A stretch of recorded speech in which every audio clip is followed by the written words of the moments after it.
Well, welcome everyone to the British Institute at Ankara. Some of you, hi Madri. Some of you are, I think, new here. So welcome. It's really nice to have you.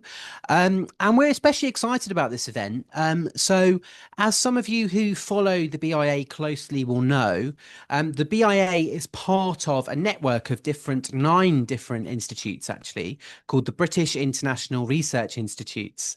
And earlier this year, we were really chuffed to find out that we have won a grant from the British Academy for a project entitled Ottoman Mobilities and Interactions. And we're really thrilled to say that we've hired four different postdoctoral researchers on that. They're all looking at different themes of mobility in the Ottoman context. So we've got Gizem Tongo, who's working on kind of mobility of art objects in the late Ottoman Empire. We have Ahmet Tekin, who is working on slavery in North Africa. We have Aytek Soner Alpan, who's somewhere in the room. There he is, who's working on the Greek-Turkish population exchange and how it influenced refugee law. And we have Mehmet Doğar, who is also somewhere. There you go, who is working on Italian-Ottoman trade links and economic history. And also, I'll take this opportunity to say that we have a symposium which hopefully some of you have seen on our social media, but please do share, which is called Ottoman Mobilities and Interactions. And we're organising that in connection with Sabancı University, and that'll be taking place on the 13th to the 14th of April. So if you do have research connected to the theme of Ottoman mobilities, please do apply. But anyway, that's enough from me. And I realised I forgot to introduce myself. So I'm Peter Cherry, Assistant Director at the British Institute at Ankara. But this evening is not about me. It is about our speaker, Selim Kuru. So Selim Sura Kuru is probably known by many of you. Apologies for looking at my phone. But that's where the information is. So Selim is actually on our advisory board for the Ottoman Mobilities Project. And yesterday we actually recorded a podcast episode with him as well. So we're going to have a special Ottoman Mobilities edition of the Heritage Türkiye podcast. So do look out for that. But who is he? Well, I don't know. so very round the houses. I'm sort of like going on these introductions. So Selim Surakur, I'll tell you who you are, is associate professor in the Department of Middle Eastern Languages and Cultures at the University of Washington in Seattle, where he directs the Turkish and Ottoman Studies program. And his research focuses on early modern Ottoman literary cultures, sexuality, and courtly poetics, with an emphasis on manuscript history, which we'll be hearing about today, and cross-regional literary transmission and translation. I added translation, but you know, yeah, I know. He completed a scholarly annotated edition and translation of the Hubânnâme, which we'll hear about today, and the Zenânnâme, and the Çenginnâme, and the Genghis. Pardon, yani telaffuzum yani. For the David Collection in Copenhagen. And he teaches courses on Ottoman literature, world literature, and graphic narratives of the Middle East. And today he's here to talk to us about a tale of two manuscripts, men and women of the world separated. So the floor is yours. Okay, I will get. I don't need You it, don't I need guess. this. Yeah. Okay. You can hear me, right? Good. Today I want to speak about Enderunlu Fâzıl, a late 18th century Ottoman poet, intellectual, I would call him. Enderunlu Fâzıl's Hubânnâme and Zenânnâme, his two works about the man and woman of the world. Kind of, I will give some information about them, but my focus today is three manuscripts, three illustrated manuscripts of the same work, and maybe more, in fact, but we will see how it goes. I want to put into conversation these three manuscripts. The Palace presentation copy, which used to be preserved in Istanbul University collection. I will call it Istanbul University copy. And Hubânnâme, young man or the beloveds of the world, beloveds book, in fact, Hubânnâme manuscript at Los Angeles County Museum of Art, preserved there today. and the Zenânnâme, the woman of the world, literally, at the British Library. Notice the difference, like Hubânnâme for boys, it is beautiful, beauties of the world, while for women, it is woman of the world. They're not beautiful. I mean, this reflects my current research on these works, which I read within the frame of an obscene turn in Ottoman elite literary taste in the 17th and 18th centuries. This was a period when Ottoman court gradually opened up to the outside world, as this opening signified by the creation of permanent embassies abroad, unheard of, like they always wanted people to come to their gate of felicity, and Ottomans joining in peace treaties elsewhere outside of Istanbul. These were unprecedented developments that started taking a formal shape under the reign of Selim III. This is late 18th century, for whom Hubânnâme carries a dedication section at the very beginning. So the text was presented to the Sultan Selim III, my namesake. I am Selim V, according to my professors. There's a Selim IV somewhere I haven't met. My engagement with Hubânnâme and Zenânnâme dates back to the 1990s. In fact, I was a graduate student when my first scholarly presentation happened at the Topkapı Art History Conference in 1993 on Zenânnâme. I remember one of the ladies in the audience was offended hearing about the content matter of this text, saying that, oh, Selim III was a really reformist sultan, he wouldn't like this, etc. I was like, well, I don't know. At the time, groundwork had been done on the illustrated copies. Groundwork was done mainly by Gülser Renda. In fact, she introduced these works to the scholarship, art history, after some Western scholars, but much better manner, within a better context, in a sense. But her work focused mostly on the illustrations. And then there's a dissertation, 2001, Saliha İçen, dissertation, in fact, Serpil Bağcı, my dear friend and one of the leading art historians in the world, was in the committee of this dissertation. Anyway, this is the background information, very brief. I returned to these works years later through a collaboration with Irvin Cemil Şık and Tülay Artan, another art historian. We were involved in a project centered on a remarkable late Ottoman manuscript from 1817, which also included these works, Hubânnâme and Zenânnâme. It is preserved in David's Samling in Copenhagen. As a result, I ended up translating 3,000 couplets, which annotating them, which are full of like jokes, needs to be explained, and intimations and metaphors, etc. It was a really another education for me. It is just completed. Before turning to the manuscripts that I will tell you about and show you, let me briefly outline how I read Hubânnâme and Zenânnâme as texts. Then I will share with you some observations about two particular illustrated manuscripts. We will look at images and differences, and I want to think more about the transmission of the illustrated copies in the late 18th century, and this is a part of my larger research.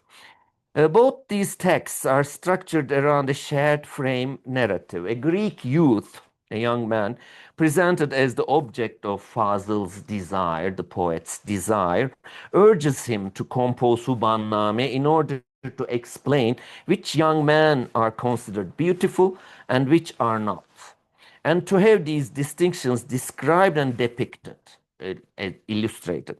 When the poem is completed, the youth returns, as the introduction to Zenânnâme explains, and demands a parallel work on women.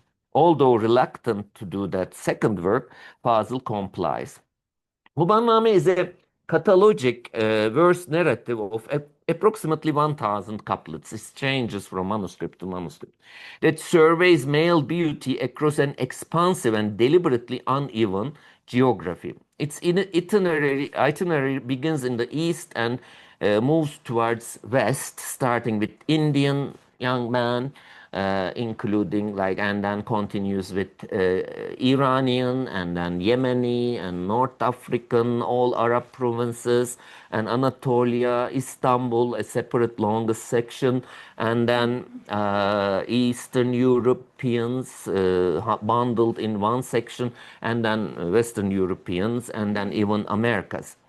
Organized into a sequence of regional and communal sections, the poem classifies beloved youths according to place, climate, and custom. So this is fitting to 18th century theories of climate and human difference in the Hegelian discourses, etc. These were discussed it is ages-old theories how climate defines human difference, determines human beings. And this draws on ethnographic stylization, humorous exaggeration, and inherited stereotypes while never fully surrendering to them. What distinguishes Hubânnâme is the tension between its encyclopedic ambition and its ironic voice. The poem mimics the classificatory impulses of the late 18th century, its fascination of mapping with peoples, climates, and types. It consistently destabilizes its own authority through wit. Beauty becomes a means of imagining the world, but the act of cataloging is never neutral. It is shaped by the cultivated detachment of a palace-trained observer. Fâzıl was the son of a Arab rebel leader who was executed by Ottomans, and Fâzıl was taken to the palace as a young man around 15, 16 years old, an Arab man, and learned Turkish later, but trained and educated at the palace. And after leaving the palace, after graduating from the palace in a sense, he became a poet and also hold some positions given by the palace. So this whole thing was imagined by a palace perspective, from a palace perspective, not a national or ethnic or individual perspective in a sense. The beloved in these texts anchors a tentative aesthetic theory in which climate, character, and beauty are unevenly correlated in the production of taste and human difference. Desire maps the globe, but the map is knowingly partial, contingent, and performative. Composed roughly a year later, Zenânnâme is conceived as a companion piece to Hubânnâme. Of course, Fâzıl had described in the introduction shorter sections his climate theory and theory of how astrological position of stars influence the climate, etc. Very briefly in the introduction. Then comes the real section, which is 35 different length of descriptions of different people, which includes, in fact, some sections include more than one. For example, Kurds are evaluated under if I remember right, like Iraq section, etc. And then there is this section which I will, if time permits, I will share a translation of Mandates of Being a Male Beloved and conclusion. Of course, Zenânnâme doesn't have such an intriguing introductory matter. It jumps after description of how the boy comes and convinces Fâzıl to do the same about women. It starts with the catalog section, which works parallel to the Hubânnâme. So the shared structure invites direct comparison, yet the tonal shift is unmistakable. Where Hubânnâme sustains a pseudo-aesthetic elevation of the male beloved, from the title, it is clear.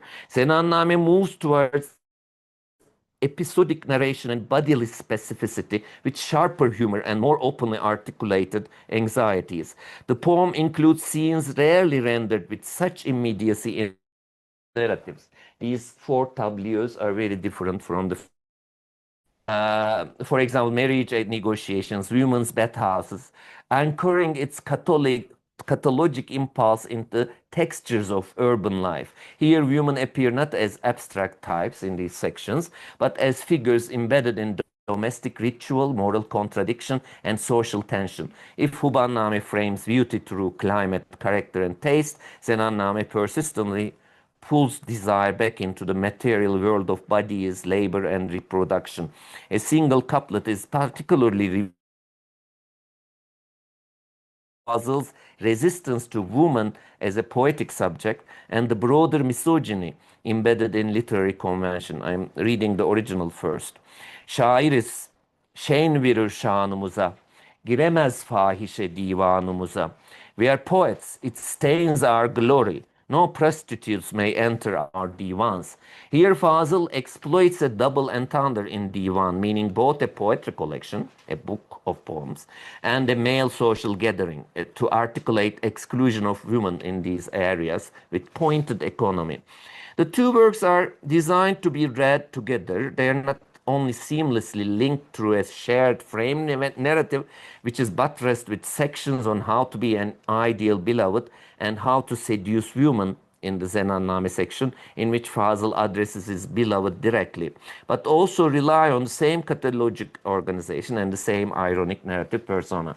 Together, these two poems constitute an encyclopedia, a double encyclopedia of desire, maybe, ethnic observation, somehow, a comic theater of worldliness, because this is the palace perspective, looking down on the globe and looking at all these people in different regions of the world as worldly beings instead of high up elite. A parody of ethnographic knowledge. There are sections where Fâzıl describes Arab weddings, very violent wedding scenes, etc. in verse, and a self-aware reflection on masculinity and observation. They are deeply shaped by the environment in which Fâzıl himself was formed, the Enderunlu Palace School, yet they mock the refinement and epistemic authority associated even with that world at times. In short, these works are at once encyclopedic and parodic, cosmographic and intimate, and they circulated very quickly. Since they answered maybe argument, a cultural need for texts that are playful, worldly, and visually appealing. Now here, this is a work in progress. I am trying to first identify the illustrated copies. This doesn't mean I'm not gonna be looking at non-illustrated copies, because these are most probably closely linked, and there are certain copies I am trying to reach at Topkapı Palace Library, for example. But until the print editions here, there were all these illustrated copies identified so far. Two of them are ghost copies that I will mention. Today, read together, these texts form a diptych in which gender difference becomes a structural experiment, idealization and grotesque realism, cosmography and neighborhood life, aesthetic distance and embodied immediacy. It is precisely this pairing conceived, produced, and circulated as such that shapes the visual programs of the illustrated copies and prepares the ground for understanding how later manuscripts handle the two texts in material terms. From this perspective, I read Istanbul University copy, the Palace copy, which is intact, together, complete, not as an isolated palace artifact, but as the central survivor of a cluster of parallel presentation manuscripts produced at roughly the same moment. These two copies dedicated to two diplomats or foreign ministers, Reisül Kuttabs. A growing number of dispersed single folios in world collections closely aligned with the Istanbul copy, Istanbul University copy in scale, layout, iconography, and figure design point to the existence of at least two now lost illustrated copies made according to the same design logic, likely within the same workshop and patronage horizon.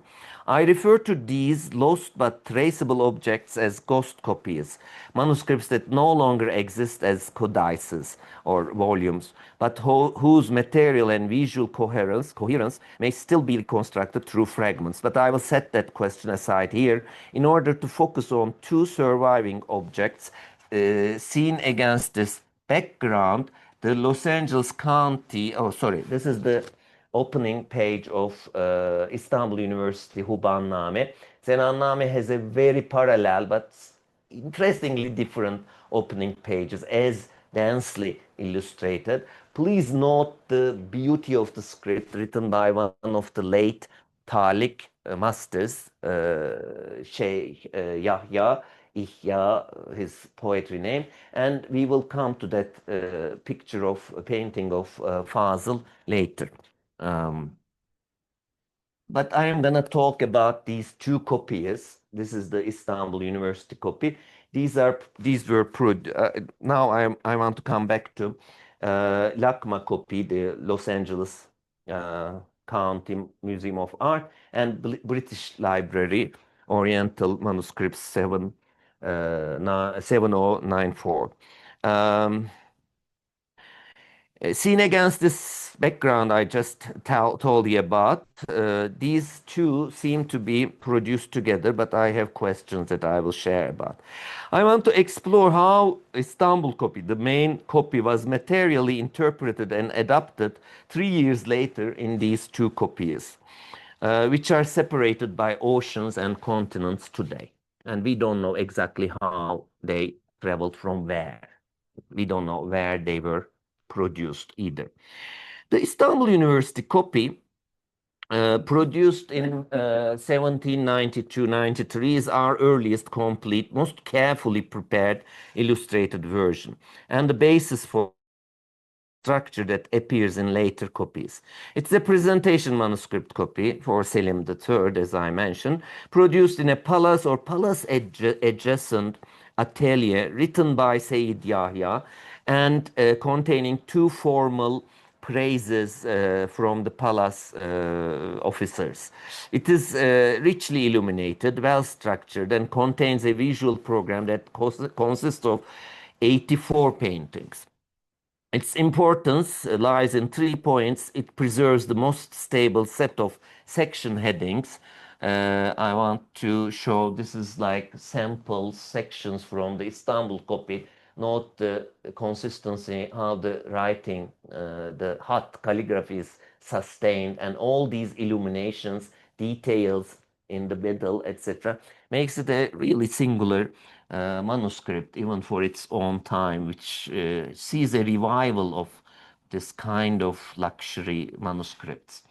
But this is the title themes, the 35, only 80 or 35 sections in each text. And I also noted elsewhere the care about describing why Boşnak are called Guruh, the people of Bosnians, while, like, I mean, Hindustan is a region, not the people, or like Bilad, the city is kind of a thing, as opposed to, like, for Jews, do you see it? Kavm, sorry, this is a typo, Kavmi Yahud, but the Armenian, just Armenians. So these, I am tracing these in various manuscripts as well. But there is an intent to classify instead of doing just a generic thing. For this talk, think of this manuscript as the prototype, then the manuscript against which I will compare the look and organization of the LACMA, the Los Angeles, and the British copies. If the Palace copy organizes the text through calligraphy, illumination, and courtly page design, the LACMA and British Library manuscripts reorganizes it around the visual program, especially the paintings. Turning to LACMA, the Los Angeles one, which was produced in 1795, dated, without any name of the calligrapher or any pattern implied. It offers our most valuable evidence for how Fâzıl's work moved beyond the palace environment that produced the palace copy. In a sense, we don't have much information about it, but the text itself, the object, tells us it is from a different context, but it is very difficult now to describe it yet. So this manuscript, like the LACMA manuscript, this is the LACMA manuscript, the Hubânnâme, the boys, beautiful boys, has different frames, changing according to the picture sizes, but it has a very consistent framing with gold illumination and red outer frame. Its writing is slightly not as good as the palace copy's dialect, but it is still sustained, well written. You know, it is not as attractive to my eye. I don't know how you see it, but there is a textual stability and parapictorial variability that suggests a workshop accustomed to producing illustrated literature for clients outside maybe direct court circles. It was at work for this. This shift towards pictorial priority, meaning like illuminations are here very nice, but it changes as the manuscript continues produce, and it's not as consistent. Also, like this very thick gold lining at the beginning is, I mean, there are a lot of details that may be discussed. And then the British library copy, the Book of Women, is very similar, but see, the writing is totally gone like that. Talik sense is lost. It is almost an early a hand kind of a thing, a bureaucratic hand maybe, but the pictures are very similar to the Hubânnâme copy. So this tells, for that reason, I call these copies more picture oriented. Now I want to move on to more comparative a section. I will try to perform this without reading. And rather than interpreting these texts, visual texts, iconographically, I will use them to demonstrate how painting placement, repetition of types, and stylistic differences from the palace copy help us think historically about workshop practices, template use, the manuscript's intended users maybe. We may get some clues by looking at these differences, and the changing aesthetic after the 1792 within the context of these two manuscripts. So I'm not saying this aesthetic is a linear change, but contextual and maybe parallel differences can be observed. The considerations position these two copies, LACMA and British copies, as a related but independent descendants of the prototype of the palace copy. I already mentioned the writing, these are the opening lines from the palace copy, and then Hubânnâme and Zenânnâme. You can see the hands are definitely different in two manuscripts, even if the person who writes them the same most probably got tired of sustaining a Talik hand. And he was like, okay, I need to finish this now. But this difference is striking in such similar copies, in a sense. And then one major difference between the palace copy, which gives us a really well done world map with beautifully illuminated corners, with castles, trees, etc. It's a wonderful thing. I would love to hang this on my wall. Look at it. Even though the top parts are upside down, I don't know the logic of like collapsing both sides, kind of a thing. But then the LACMA copy has this very kind of cosmological, Ptolemaic, a diagram rather than a map. In fact, interestingly, this is more fitting to the Fâzıl's description because he describes the world in 7 climes. So it is a cosmological description of the world, an old-fashioned description of the world. In fact, even though the text points to the map saying that if you want to understand this description, look at the map, map says something totally different, something very modern. So the palace copy had this dissonance in this. This is more fitting, even the later copy. In the David copy in Copenhagen, they cut out from a French book the hemispheric thing and tipped it on with gold illumination around. That is also, we couldn't find that book. We did all kind of searches where it was cut out for. Anyway, and then another difference is like those frames that combine two separate depictions in one frame in the later, like the LACMA copy and the British Library copy. So, for example, Fâzıl's depiction of Iranians has two different figures. One is like a more rural Iranian type, a Shiite, I don't know, Zoroastrian monk or something. I don't know. The head must be saying something here. The other one is a more urban, you know, holding a rose. And they come together in the later copy.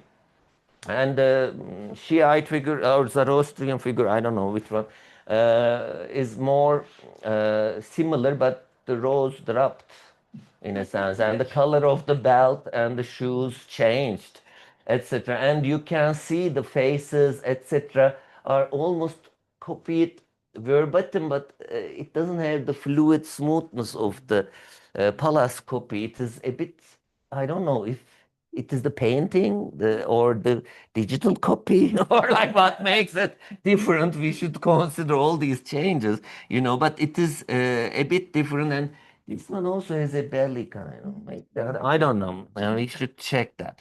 And how these were copied is curious as well. And this is the Maghreb, the North African and Algerian types. Here, these two are parallel. In the Palace copy, they are separately placed in the manuscript, but here they put together. And notice like they're also on the written pages. In the Palace copy, these pages are totally separate from the written text. On the back of these, there are gold illuminations, so it is empty at the back. So they must be prepared in separate folios and then inserted in a very careful fashion to match with the text kind of a thing. But this one doesn't have such a worry, like the ghost copies, in fact. Anyway, but here again, the faces are really a bit less skilled than the faces here, if you compare them. Maybe I should have cut out and put them next to each other. But you can see like the expressions are tried to be imitated, like looking down and kind of humble. But it is different. Also, the details, the clothing is very similar, but the color, etc., details are different. I don't know. And this is the Istanbulites. I mean, Peter, this is a dandy from late 18th century. He doesn't look like Oscar Wilde, but he has a pen and a pipe and a little man's purse, like most probably. But the man's purse is lacking here, but it is clear they are copied and put together again. So these are the putting together types. One interesting thing, there are two sections, one about the black slaves, the other one is about Abyssinians, Ethiopians. And these are depicted separately in the Palace copy. But the LACMA copy picks only the Abyssinian and puts it at the top of the section on the black slaves. And also, it adds a different background than here. It also adds some kind of torn part to the clothing as well for some reason. And the he's not as good with the flow of the textile, etc. Maybe it is better. I don't know. It depends on the taste, I guess. But the most important and interesting one is the Americans. First of all, in Allah's copy, like which Americans are these? Have you met any Americans like walking around like that? This is interesting because they are in the Palace copy in a natural environment. There's not much detail to talk about. We may discuss the trees, like were there cypress trees in America, etc. But no. But when we come to the Hubânnâme especially, we see an anteater. He is eyeing the reader seductively. And there's no anteaters in the text, like there is like a sphinx figure with a human face flies, and also the vakvak ağacı, which was like in the 16th century translation of a history of Western India's, Americas, an early text, has this tree apparently in the Americas. There's a tree growing humans as fruits, kind of a thing. And also the person is given a bow, a hunter. There is a horned creature. I don't know. It has a hump, etc. Maybe a buffalo. I don't know. And then these parrot-like birds with different flowers. But this is totally different from this one, I think. Maybe the posture is a bit similar. And this one has some sort of sandals as well. But when we look at the British Library copy, there is no such details. Maybe the only change is the posture, but the colors, the details, etc., are very similar, the pants, etc. So this makes me think about like different tastes in production of very similar two manuscripts about one work. In fact, Zenânnâme, Hubânnâme, Zenânnâme continues in a sense. So this is one, like when I add the writing and other stuff, illuminations are very consistent, but the picture visual program, there's something off kind of a thing. Hubânnâme is more adventurous to some degree with its stylic script, etc., more self-confident maybe. But the Zenânnâme is more slavish in its. But this needs to be tested. Was Fâzıl aware that these illustrated copies of his diptych were being produced? Fâzıl dies in 1810, and in 1795, when these were produced, these two copies, separated copies, he was writing his autobiographical Mesnevi, telling how he came to the palace. He didn't know Turkish. He was mimicking how he pronounced Turkish words at that time. A very intimate text, which is never illustrated, unfortunately. And he was also producing his other work about the dancing boys of Istanbul, an ethnographic work, a very dark work about how those woman impersonators, dancers, get old and fall out of society. It gets darker as you read. I always thought it's a funny text, the dancing boys of Istanbul. No, it is a very dark text. I wrote an article. It will appear with my translation about this. Anyway, so at this point, we can't answer like Iron if Fazıl was aware of these two copies. Their sizes are also a bit odd, very square-shaped sizes compared to Palace. So paper, I never had a chance to touch them yet, and I have an incomplete copy of the Hubânnâme. So I will, from this point on, I will be working on these along with ghost manuscripts. But we cannot answer if Fâzıl see that or not, but the textual evidence suggests no sign of direct oversight, no personal dedication in the copied manuscripts, but dated. No standardization beyond section headings, etc., necessarily, but the frames, etc., are very well done. These features point to a reader-driven transmission, not author-driven, I call it. On the other hand, the author Fâzıl appears in these two manuscripts, unlike the Palace copy. I want to pause on this final point, one that becomes striking when we place the last folios of each manuscript side by side. This is from Zenânnâme. This is from Hubânnâme, the older one, if they were done in this order. Maybe somebody copied Zenânnâme first and then Hubânnâme. We don't know. Because Zenânnâme has a very odd date, like before Fâzıl's birthday in handwriting, etc. The portraits these two copies differ from all other examples we currently have in one major respect, that each contains a portrait of Fâzıl at the end of the book, yet the portraits could not be more different.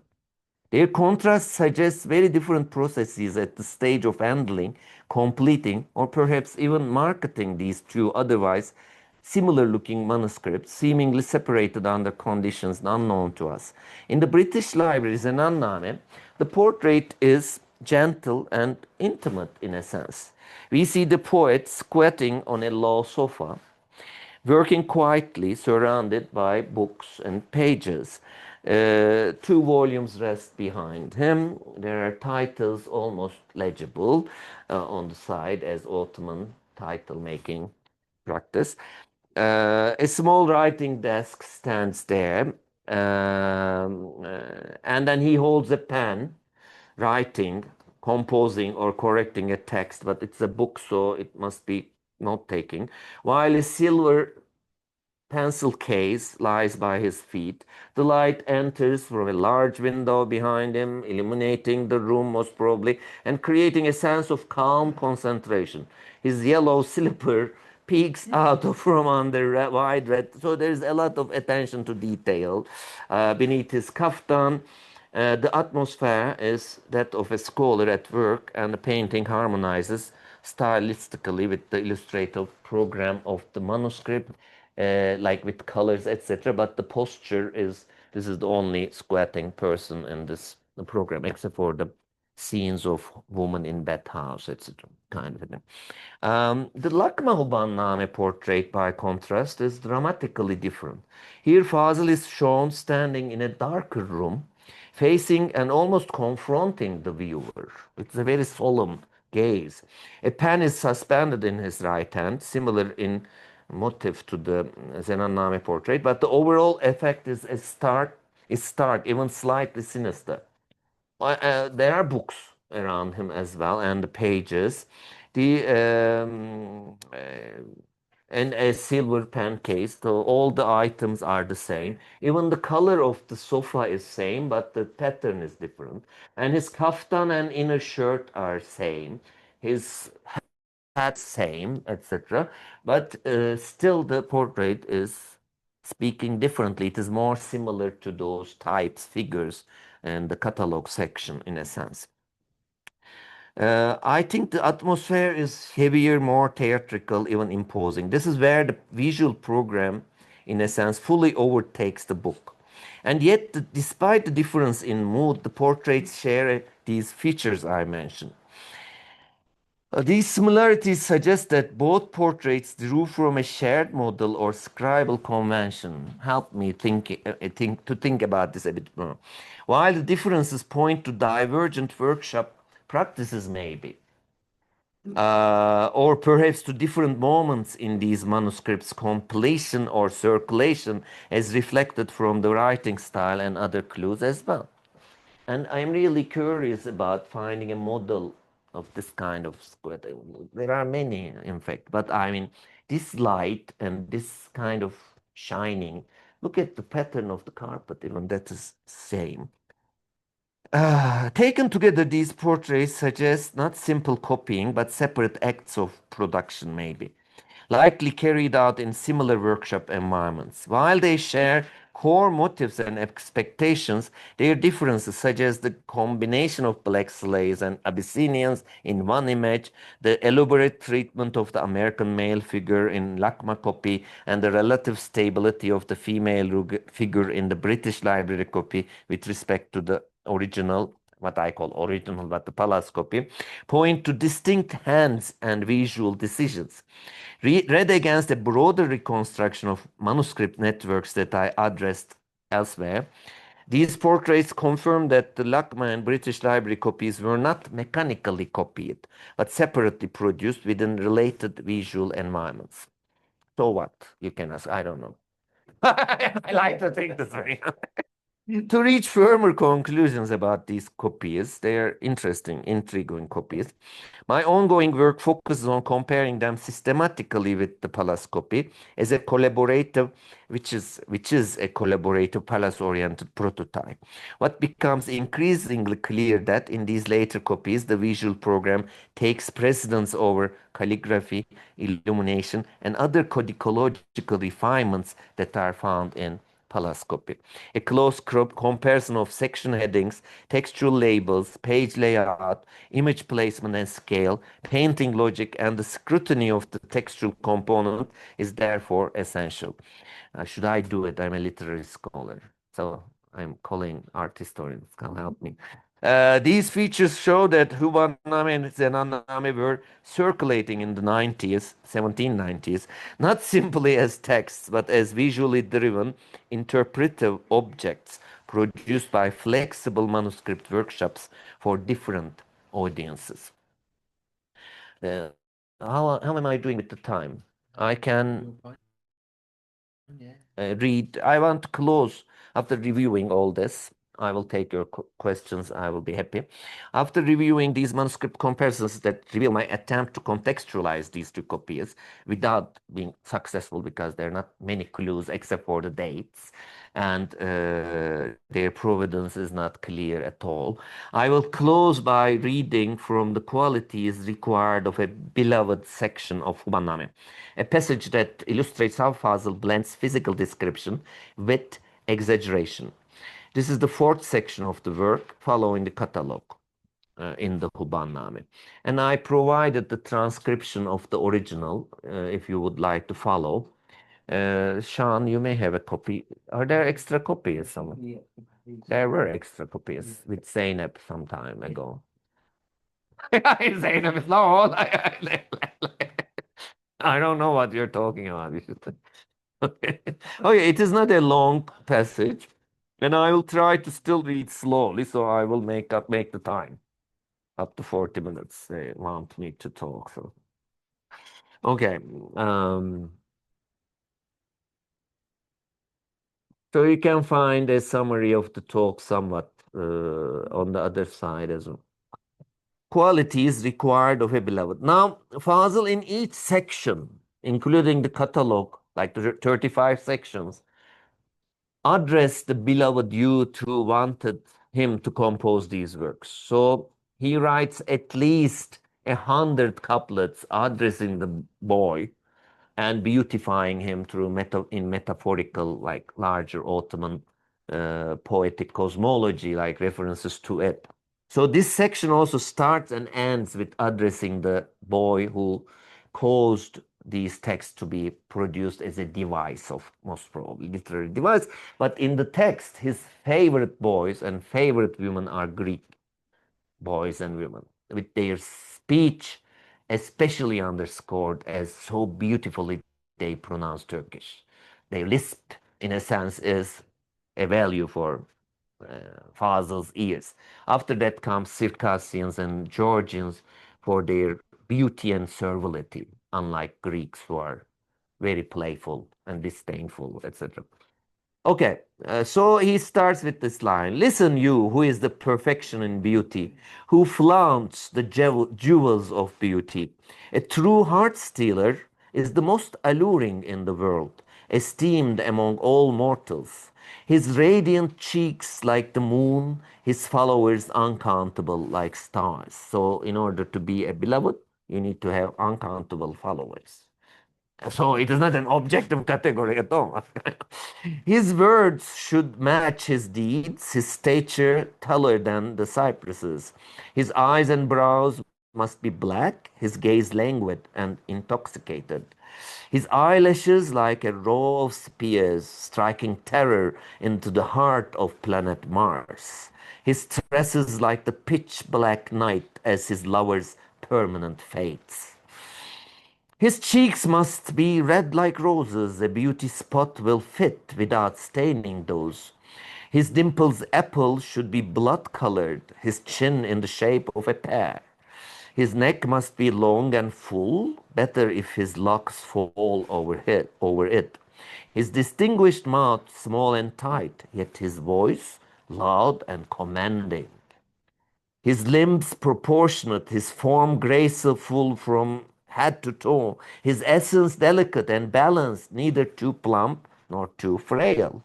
Of tall frame with flesh and muscles, even if four eyebrows. This means like this is a young man with mustache appearing. So two brows here, two brows here, four browed boys are the best, but they are also very transitionary. Like that beauty, as the mustache becomes full, the boy loses the beauty. So this is like a threshold like me. I used to be a beloved. My voice is all loud. Anyway, his calves then gets erotic start part. His calves are like silver, freshly cast, catching the eyes like precious goods, metal. Let him not hide his crystalline body with boots and riding trousers. They would block the sight of gazers, which would be shattered by their size. This is a bad translation. His shanks are without a doubt a sign for the quality of the merchandise of union. Who gets this reference? What is the merchandise of union? The butt. So his shanks are without doubt a sign of for the quality of the shanks should be wide and rising. What is hidden is understood from what is seen. Those are the shanks. The rest follows that bit. He should wear black loose pants. It's a blessing for the soul if they are also short. Neither a turban nor a shaped turban wrap befits the heads of beautiful youth. God knows better for them to wear is an old fur cap with worn towel lining. I don't know why. His gait should be bold and rogue-like, his manners not be womanly. So we are not talking about a girl-like boy.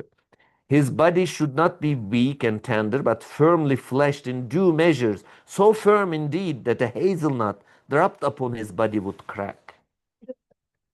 He should be disdainful in anger, no submissive or fawning servant. Praise be to God, O you poor being. You have all these qualities that I have listed or counted. It ends. So this is still under review, the translation. It's obvious, like I was like reading and oh my God. So this is it from me, like I mean for you.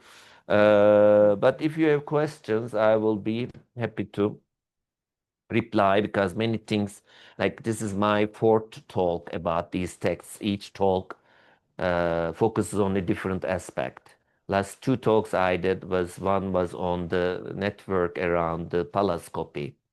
It was a short talk, and this is about these manuscripts. First two talks were about the content mostly. Thank you. Thank you. Thank you. Okay. So thank you very much. So questions? Any questions? Özlem, take it away. Thank you. I have a question. I mean, at the time, the producers, were they well paid at the time? That's a good question. I wouldn't know the manuscripts you mean. I wouldn't know. Like I mean, this is a different economy. I think it is not, presenting a manuscript to the Sultan first of, for example. He obviously obtains two recommendations from palace-related people, so that because he's already outside of the palace, but has connections. So, but this doesn't mean he can just knock on the door and, hey, Sultan, how are you? Kind of no, he needs to reach him in a way. So, for example, if they were paid for doing it, or after it is received well, they shared. I don't know. Serpil may know better about payment at this time period.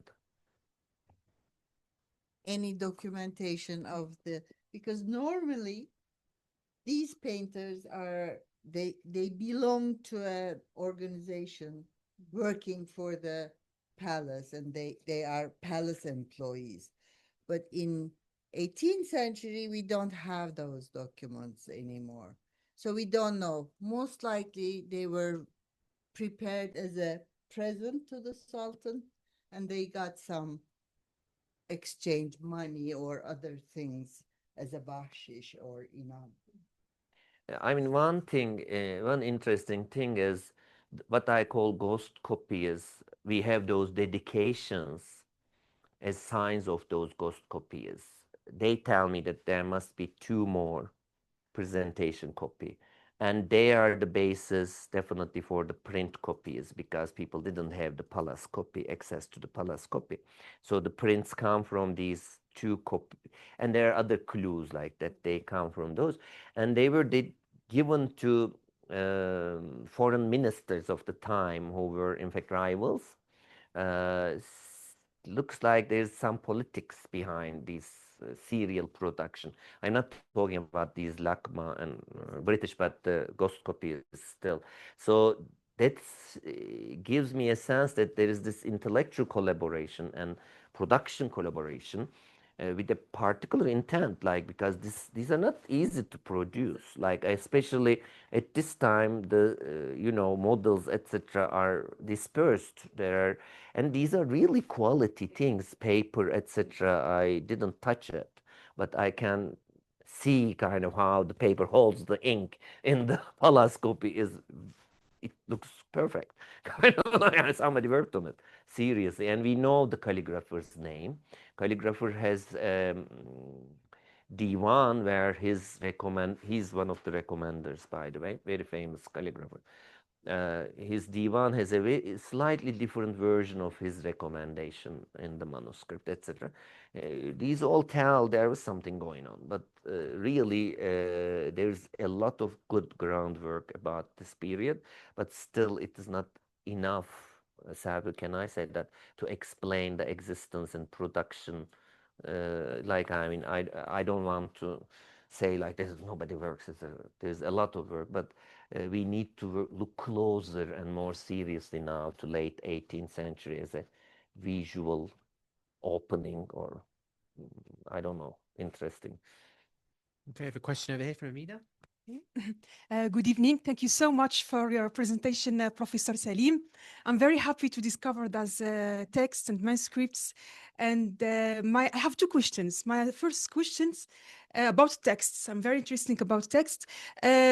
If there is any impact or influence of other texts from Arab literature, for example, Arabian Nights, or Persian literature, and I want to know your opinion.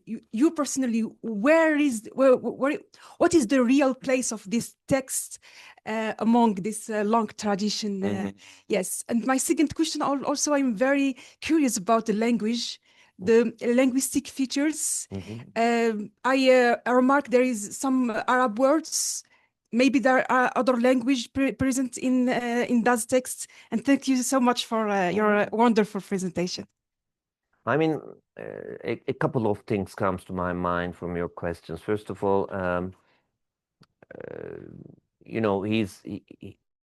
he grew up as an Arab in Safed, like a very central place for Arab resistance against Ottoman rules, etc. And then at the palace, he learns Turkish. But the Turkish he learned was also a high literary language that has already Arabic and Persian content.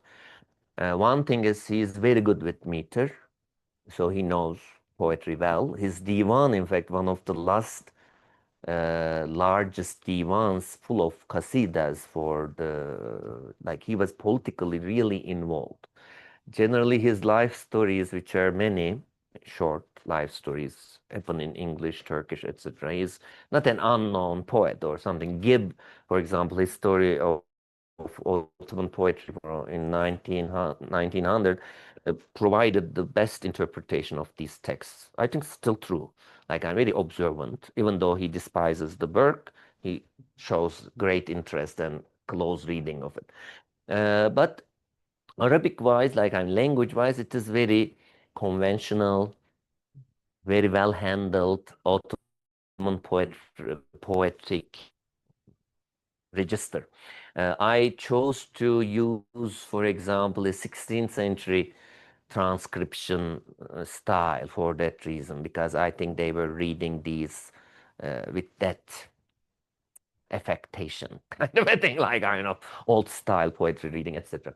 So about the place, I think both LACMA and British Library must be produced in Istanbul if the palace copy was there, or the Ratib was executed much later than these copies. So somebody must have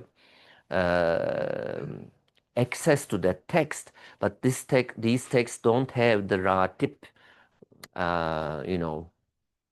praise for Reisul Kuttab, Ratib Efendi, Ebu Bekir Ratib Efendi.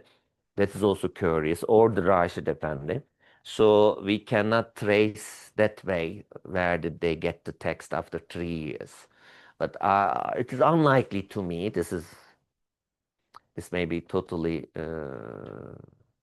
a misconception of mine, but it is unlikely that they saw the palace copy.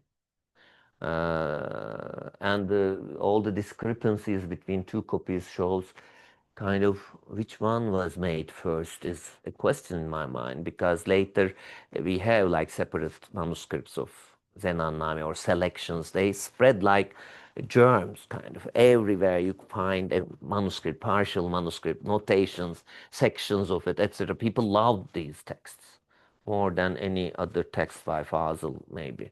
Like, so they were really inventive for its time. As for the sources, 17th, 18th centuries Istanbul was a hotbed of geographic literature, production of it. So I don't think it is West or Eastern sources, but there was enough discussions of other people, human difference, because as I mentioned, Ottomans were opening up. They weren't anymore self-confident. Their exclusivity was being shattered. So there was representatives in mid-17th century of Ottomans in an Eastern European town for a peace negotiation, unheard of before, kind of a thing. So these texts reflect that interest, and they mix it with this tongue-in-cheek ethnographic things, but sometimes he gets really serious and observant about certain customs detailed in the text. So you need to wait for my translation in English. It is fascinating. Like translating it made the text more intimate to me. I forgot many details because it was very hard work, like annotating, translating. But I can't wait for the reviewer comments so that I will be back to it and then update it. Yes. Yes. Kerime Hanım. I'm not from your field, academic field, but as a documentary filmmaker and an artist. I'm interested. I would like to know those people when they're being educated in Enderunlu school. They don't have access. They don't have possibility to travel around to meet people, to see them in their own environment. Mhm. This is the impressions he had only living in a palace, different. But I mean, yeah. Palace is a very diverse and heterogeneous place. Like people from all parts of the world Yes. come into the palace as servants, officers, etc. And then he was outside of the palace when he worked on this. And Istanbul, I mean, you could find anything in Istanbul in Okay. 18th century. And also there is a big tradition of costume albums.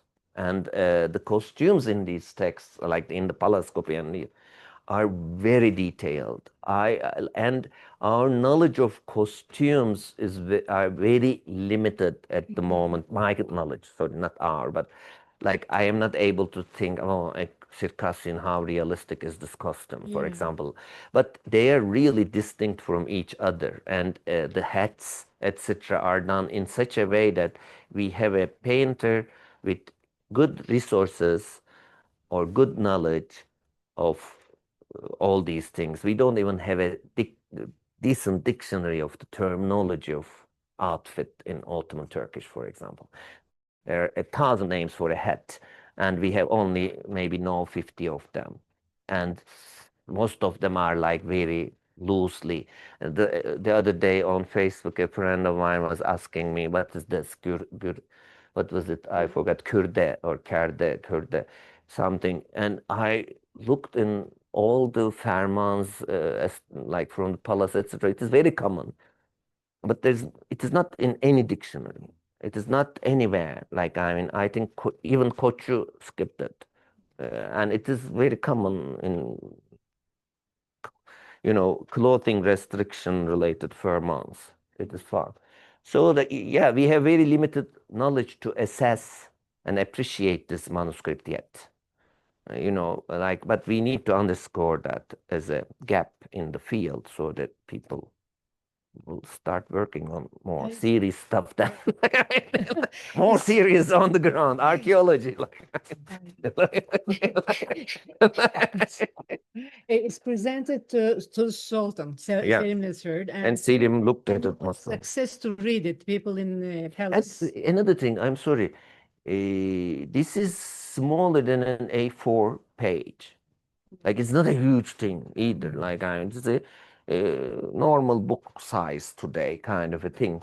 That also blows my mind when it comes to detail, and that details are repeated on at least 3 copies. We know from the separate folios, so it points to a serious attention, work, sustained, at least in 3 manuscripts, ghost manuscripts, and then repeated in these less, but still details are there, kind of different colors, different things.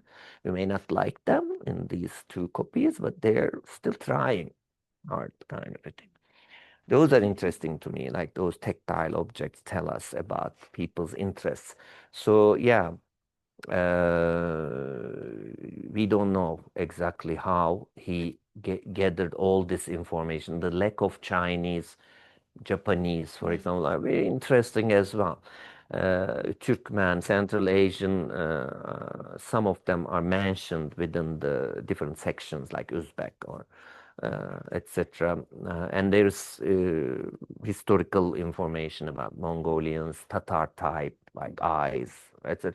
It is a very racializing discourse taking shape, because this kind of texts can be found all the way in Ibn Haldun's Mukaddime, for example, about climate and people, how they look like, etc., how their policies change, etc. But this is kind of all these come to a climax point in this another manifestation of such.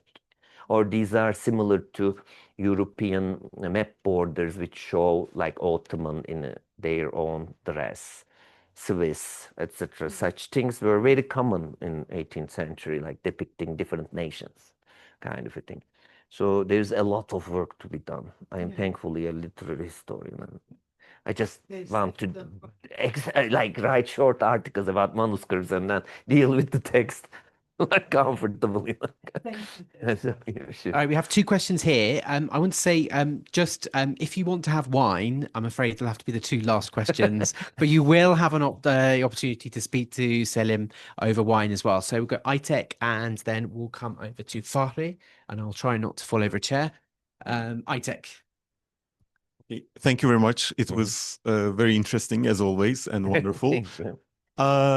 I have a question about the content of the text because I have no idea about manuscripts and I'm not expert on the technical or artistry aspect of the issue. From a post-colonial perspective, is it possible to read the Hubânnâme and its global survey of male beauty as a counter-narrative or counter-discourse to European travelogues of the era? It's my concern. I mean, in what sense? Or is it just a reproduction of a new colonial gaze? I think second, but I wouldn't call it neo-colonial in that sense. It is more like an intellectual looking at the worldly people who are not elite. Like this is like a fast narrowing gaze at that time as nobility loses ground to bourgeoisie, and then new forms of knowledge are entering. So kind of using this new knowledge produced elsewhere than madrasas or palace context, etc. And then puts himself as a all-seeing eye, critically evaluating all these things that are under his use or something. So all these people, he doesn't identify with anyone. In fact, the most interesting parts in both texts are the parts about Safed.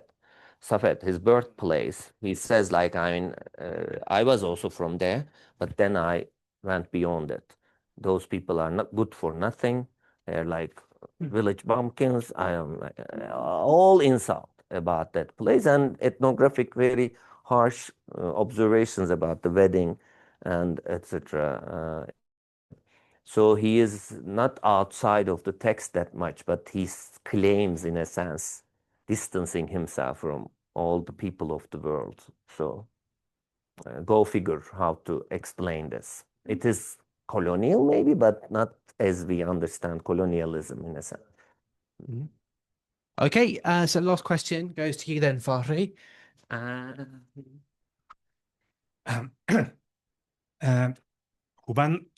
Can we describe Hubânnâme as a queer text, or if That is interesting a question. No, this is important a question as well, because many people find in these texts, since Murat Bardakçı published a section of Zenânnâme in his Osmanlı'da Seks, Sarayda Gece Dersleri. Brilliant title. Anyway, so people want to find, first of all, queer realities, etc. But I think this kind of a love here, in that sense, Gibbs' reading is very intriguing, and I wrote an article about his perception of this text. I used him as a foil to penetrate the text further, kind of a thing. I truly appreciate it. I wouldn't call it queer, honestly. It may be queering a text for us today about Ottomans in the widest sense of queering, like in a sense, because it kind of gives away how the elite perceived love and homosociality instead of homosexuality, because whenever homosexuality rises, Fâzıl becomes really disdainful and looks down upon sexual acts in general. This is kind of the etiquette and decorum of being an Ottoman. You can have love of boys or young men. It is not boys, first of all. They're mostly young men, really. That threshold is very important for them. And that is more like ancient Greek pedagogical kind of relationship gives way to it, because he tells his palace love stories in Defteri Aşk, the Register of Love he wrote in 1795, and it is kind of his age sakes, like same age people, older people, but they're all this, intellectual communication and love, this passion for the other, working together on similar things, etc. It is a very deep discussion about this medieval sexualities and the male friendship. When can we call it like homosexual or same-sex desire? Queer is a very, I think, political and important term to be preserved from being used for anything else. We are losing the sense of queering and queer as a resistance movement. Then we shouldn't look for it in history, maybe. Maybe we can find instances of such a resistance in the past, but not most probably in such places. Does it answer your question? Yeah, if you say yes, I will ask another question, because the period is modern period, and modernism rejected homosexuality and queer things. And maybe this text show us the perception of gender of the Ottoman mentality, or the Ottoman modernism, because it was published in the late 19th century. Late 18. Yeah, but later. It is a reform period. Yes. It's the transitional period, if there is ever a modernity. Like, this is another question lately. But I try to avoid the word as a period. Like, it is very confusing and flattening all the issues of times. Because when Fâzıl was writing these texts, on the other hand, Sheikh Galip was writing Hüsnü Aşk, a very mystic romance, nothing to do with this, very inventive like this, but in other terms, like it was rewriting the Ottoman literary dictum, poetic dictum, etc., and had nothing to do with homoeroticism. It was such a sublimation, husn-ı aşk. You can't tell gender, but here gender is very important, and it reflects a strong misogynism. From the title of the text, it starts, Zenânnâme is a really like woman. It sounds to me like a slur, like I mean, as opposed to Hubânnâme, like the beauty is versus these women kind of a thing. And you know, there were theories still continuing in this text. With woman, you will become feminine. This was the thing, unlike today, like more masculine man takes the woman kind of a thing. But then it was like, if you are interested in woman, a womanizer, you turn to them, you become effeminate, you become thick, frail, etc. If you go for boys, you become robust, strong, you go to war with them, etc. So here, for example, how to be a beloved, it is really a masculine type. It is like boasting and then making you suffer, etc. It's not like a yielding figure. They're not expecting something like that. They want to suffer, love, kind of a thing. So it is, I mean, these things needs to be more detailed. And for example, Fâzıl is inflecting something, some old theories here. So I'm trying to see what does he do with these old theories, just like a novelist working on a particular topic. How do they deal with it? This guy was doing the same in his time. And he was very successful in his time. Then after 1850s, then starts the Victorian morality, and if you want to call it modernity, that suppressed these texts. Last time it was published 1870, it was being translated into French, etc. But it was a bit under the pillow kind of a literature already, like, I mean, even though it is not that obscene, this is compared to Şevkengiz or such. Yeah. All Okay. right. Well, thank you. First of all, thank you very much for this excellent talk. Thank you. And now we'd like to invite you all for a glass of wine. So please do join us. Only one, no, you can have more than one. I think we've stretched that. Budget is tight though. And that was a joke. Anyway, and thank you. Anyway, bye-bye.